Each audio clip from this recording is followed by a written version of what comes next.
कल्पना कीजिए कमरे का गेट बाहर से लॉक हो जाए तो 10 मिनट में अंदर फंसे व्यक्ति का हाल कैसा हो जाता है। जो कभी बंद ना हुआ हो सिर्फ वही ये महसूस कर सकता है, और अगर वही 10 मिनट 17 दिन में बदल जाएं तो क्या होगा। नमस्कार सिटी में आप सभी लोगों का बहुत बहुत स्वागत है। और आज हम आपसे बात करने जा रहे हैं सिलक्यारा टनल में फंसे 17 दिन तक 41 मजदूरों के बारे में। टनल में 17 दिन तक चला रेस्क्यू मिशन कामयाब रहा। अंदर फंसे सभी 41 मजदूर बाहर निकाल लिए गए। राहत और बचाव टीम ने लगातार इतने दिनों तक बिना थके बिना रुके काम किया। बाधाएं आई, मुश्किलों ने परेशान किया, मगर राहत टीम ने हौसला नहीं छोड़ा। टनल में फंसे मजदूरों ने भी धैर्य रख पूरा साथ दिया और एक बार फिर से जिंदगी जीत गई। उत्तरकाशी की टनल में फंसे मजदूरों के सामने सबसे बड़ा चुनौती धैर्य बनाए रखने की थी। 17 दिन तक वह लगातार इस परीक्षा में पास हुए। जब ये लोग बाहर निकले तो सभी मजदूरों के चेहरे पर मुस्कान और खिलखिलाते हुए बाहर आ। सभी मजदूरों के खिलखिलाते चेहरे उस जीत के गवाह थे जो उन्होंने हर पल मौत से लड़कर जीती।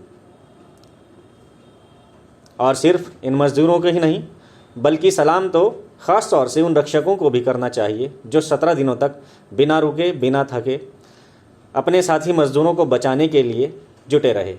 सामने मुश्किलों का बड़ा पहाड़ था, हर पल नई बाधाएं सामने आ रही थी, लेकिन इन्होंने बिना थके बिना हारे हौसला नहीं छोड़ा और मिलकर मुश्किलों का पहाड़ चीरकर सभी जिंदगियां बचा ली। जिंदगी और मौत के बीच 70 मीटर की दीवार थी।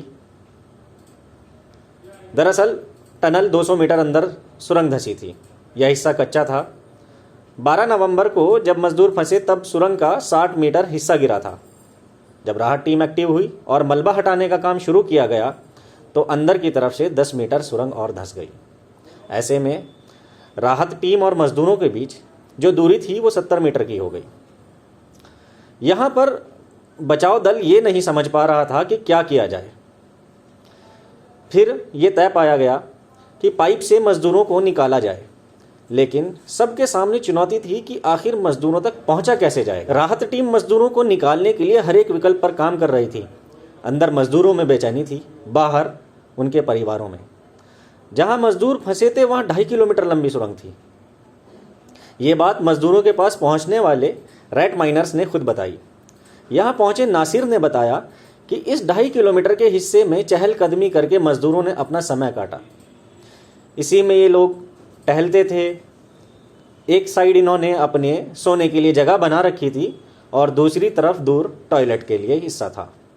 बैठने के लिए भी एक जगह ऐसी तय की हुई थी ताकि बाहर से बचाव दल जो भी कार्य कर रहे हों उस कार्य से अंदर किसी तरह का नुकसान ना हो। शुरुआत में मजदूरों को खाने के तौर पर सिर्फ ड्राई फ्रूट सप्लाई किए जा रहे थे पाइप के द्वारा। उसके बाद 20 नवंबर को इन्हें पहली बार खिचड़ी और दलिया भेजा गया। 22 नवंबर को लगा कि अब मजदूर बाहर आ जाएंगे, लेकिन ऐसा नहीं हुआ। ऑगर मशीन फंस चुकी थी और उसके सामने लगातार मुश्किल आ रही थी। 25 नवंबर को मशीन पाइप में ही फंस गई और मजदूरों के बाहर आने की उम्मीदें धराशायी होने लगी। लेकिन अंदर फंसे मजदूरों के साथी जो बाहर से राहत कार्य कर रहे थे, उन्होंने अपना हौसला नहीं छोड़ा और ठान लिया कि अब हम मशीनों के भरोसे नहीं रहेंगे, और उन्होंने पहाड़ के ऊपर से हाथों द्वारा ही वर्टिकल ड्रिलिंग शुरू करा दी। हैदराबाद से प्लाज्मा कटर मंगाकर फंसी ऑगर मशीन को बाहर निकालने का काम किया गया और यही तय हुआ कि ये सारी खुदाई हाथों से की जाएगी। सुरंग के अंदर पर्याप्त जगह तो थी। मजदूरों का मन लगाने के लिए उनके पास बैट बॉल और मोबाइल भेजे ताकि वीडियो गेम खेल सकें, फिल्म देख सकें। ये सब कवायद सिर्फ इसलिए की जा रही थी ताकि मजदूरों का हौसला ना टूटे। आर्मी को भी बुला लिया गया था।